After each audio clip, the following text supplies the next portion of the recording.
یو ډاکټر د یوې ښځې سره داسې ناروا عمل یعنې زنا وکړه. ښځه یې څه داسې واقعه بیانوي. که غواړئ چې د ټولو معلوماتو نه خبر شئ، ویډیو راسره تر اخره پورې وګورئ. کوم ملګري چې زموږ په چینل کې نوي دي او زموږ چینل یې نه وي سبسکرایب کړی، نو مهرباني وکړئ زموږ چینل قرار کلیک د سره ضرور سبسکرایب کړئ او خوا کې ورسره د ډلې نشان هم ووهئ چې داسې معلوماتي ویډیوګانې درته په اسانه در ورسي. سلامونه دوستانو، نن در سره د یوې داسې ښځې واقعه شریکوم چې هغې په خپله دغه ټول معلومات شریک کړي دي چې څنګه زما خاوند د پردو ښځو سره ناروا او غلط کارونه کول. حال دا چې خاوند مې ډاکټر هم و. ډېر زیات عبرتناک واقعه ده. تر اخره پورې راسره پاتې شئ. دغه ښځه خپله واقعه بیان کړې ده چې زه یو ورځ د خپل مریض سره هسپتال ته لاړم، نو هلته د یو ډاکټر خوښه شوم او بیا یې ما پسې رشته راولېږله او بیا یې ما ته د واده اظهار وکړو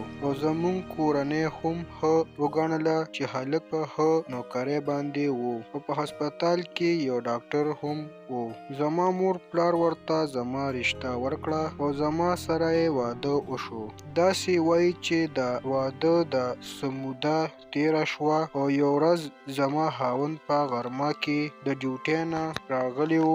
زه یې د ځان سره روانه کړم او ویل یې چې راځه زه تا نن ستاسو کور ته بوځم، تا د مور کره. ما ترې یو غوښتنه وکړه چې خیر خو دی. هغه وویل چې خیر دی، هسې زه غواړم چې تا ته ستا د مور کور ته چکر درکړم. زه بیا بل چرته روان یم او هسې نه چې زه لاړ شم نو ته به په کور کې یوازې شې، نو زه غواړم چې ته د مور کره لاړه شې. کله چې زه د مور کره ورسېدم نو خاوند مې هم را سره و، خو خاوند مې هلته کې زه پرېښوستم او واپس لاړو او د خپل کار طرف ته روان شو. څو ورځې پس معلومات وشو چې زما خاوند ته ټي وي وه. کله چې هغه خپل ټسټونه وکړل او معلومات وشو نو دغه خبر رښتیا و او خاوند ته مې چې یو ډاکټر هم و او هغه خپل احساسات کنټرول نه کړل او اخر یې وویل چې په کومه ورځ ما ته د مور کره